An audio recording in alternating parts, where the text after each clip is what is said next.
my new video physics classes.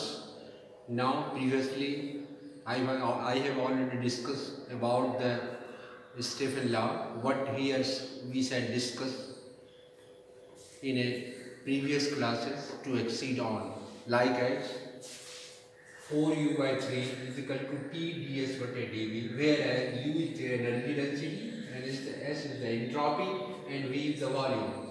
But from Maxwell's relation, ds by dV is equal to dP by dt. Hence the above equation becomes 4u by 3 is equal to T dP by dP by dt. But radiant pressure, that is P is equal to U by 3. Now putting these values in above equation, hence 4u by 3 is equal to T d by dt into U by 3. Now 4u by 3 is equal to T by 3 du by dt, 3 cancel out. Hence 4u is equal to T du by dt, that is du by u is equal to 4 dt by t. Integrate it, du by u is equal to 4 dt by t, that is log u is equal to 4 log t plus log a, whereas log a is the integration constant. Now log u is equal to log t4 plus log a, hence log u is equal to log a t4, u is equal to a t4, whereas a is the integration constant, u is the energy density. But from radiant heat energy per unit surface area of a black body, that is E is equal to 1 by 4 uc, whereas u is equal to radiant energy density, c is the velocity of light.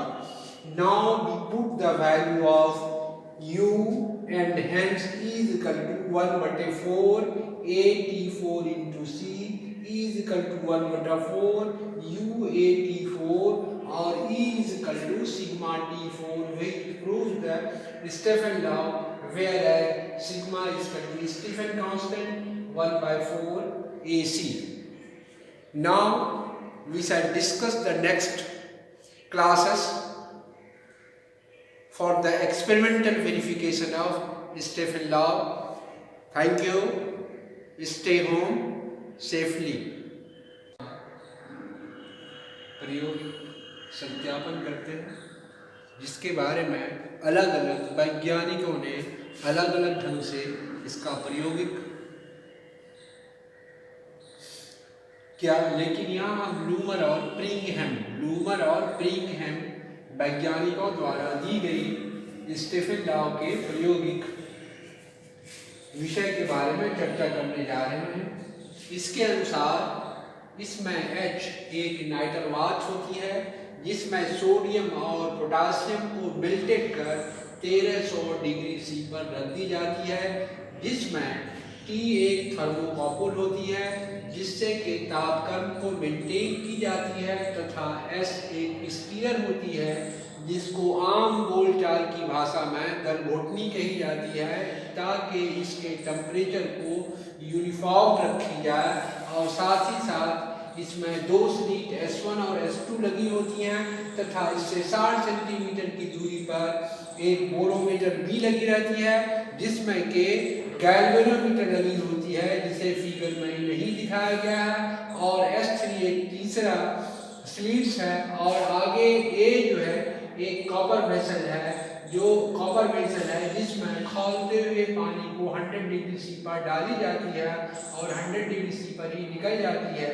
इस प्रकार इसके experimental verification के लिए सबसे पहले हम nitrile bath में sodium और पोटासियम को मेल्ट करके 1300 डिग्री सी पर डाल दी जाती है, और इस स्टीशन से जब चलाई जाती है तो हीट रेडिएट एनर्जी S1 और S2 से होते हुए बोरोमीटर पर जाती है, जहाँ के डिफ्लेक्शन D होती है। जहाँ डिफ्लेक्शन क्या होती है? D होती है, चूंकि इस पर एक गैल्वेनोमीटर लगी होती है, जिसका के टेम्परेचर जो है बोरोमीटर की सहायता से हम T डिनोट करते हैं, तो हम पाते हैं कि D प्रोपोर्शनल टू T4 होती है।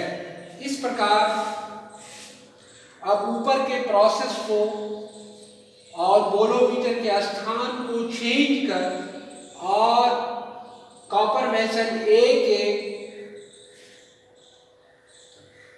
टेम्परेचर को चेंज करते हैं और पहली क्रिया को जब हम रिपीट करते हैं तो 0 डिग्री सी पर पाते हैं कि D प्रोपोर्शनल टू क्या होती है T04। इस सूरत से D proportional to T4 minus T04 प्रयोग से हमें प्राप्त होती है और D equal to sigma T4 minus T04 प्राप्त हो जाती है। इस प्रकार डिफ्लेक्शन टेम्परेचर T0 का मान ज्ञात जब हम करते हैं तो अलग अलग एक्सपेरिमेंट के लिए सिग्मा का मान हमेशा क्या पाई जाती है, सेम पाई जाती है। इससे ये स्पष्ट होता है कि स्टेफन लॉ का सत्यापन हो जाता है।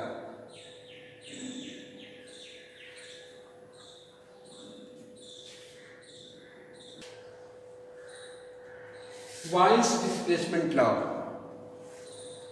तो सबसे पहले इसके स्टेटमेंट के बारे में आपको जानना है कि lambda M is inversely proportional to 1/t। गोया के for a given wavelength is inversely proportional to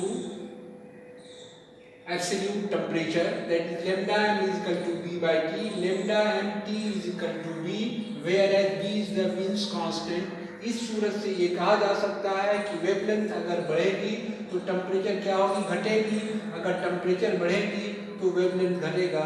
इस सूरत से किसी स्टार का, किसी प्लैनेट का हम टेम्परेचर जो है वाइन्स डिस्प्लेसमेंट लॉ से निकाल सकते हैं। और साथ ही साथ एक साधारण सा एग्जाम्पल मैं आपके सामने पेश करने जा रहा हूँ। वो एग्जाम्पल ये है कि जब एक लोहे के रॉड को हम गर्म करते हैं तो शुरू में उसका टेम्परेचर लाल होता है, फिर और टेम्परेचर बढ़ाते चले जाते हैं तो धीरे धीरे उसका रंग बदलता चला जाता है और लास्टली जो है वो वाइट हो जाता है। इससे यह स्पष्ट होता है कि वेवलेंथ जैसे जैसे बढ़ती चली जाती है टेम्परेचर वैसे वैसे रिड्यूस्ड हो जाती है। इस सूरत से ये कहा जा सकता है कि टेम्परेचर और वेवलेंथ का प्रोडक्ट जो है हमेशा एक कांस्टेंट होती है। इसीलिए हाईएस्ट टेम्परेचर पर किसी भी बॉडी का कलर जो है, रंग जो है वो क्या हो जाती है, सफ़ेद हो जाती है और लोअर टेम्परेचर पर उस बॉडी का कलर जो है रेड होती है, जो वाइन्स डिस्प्लेसमेंट लॉ से सत्यापित होती है। क्लास में फिर मिलेंगे। आप अपने घर में सुरक्षित रहें और घर में ही रहें।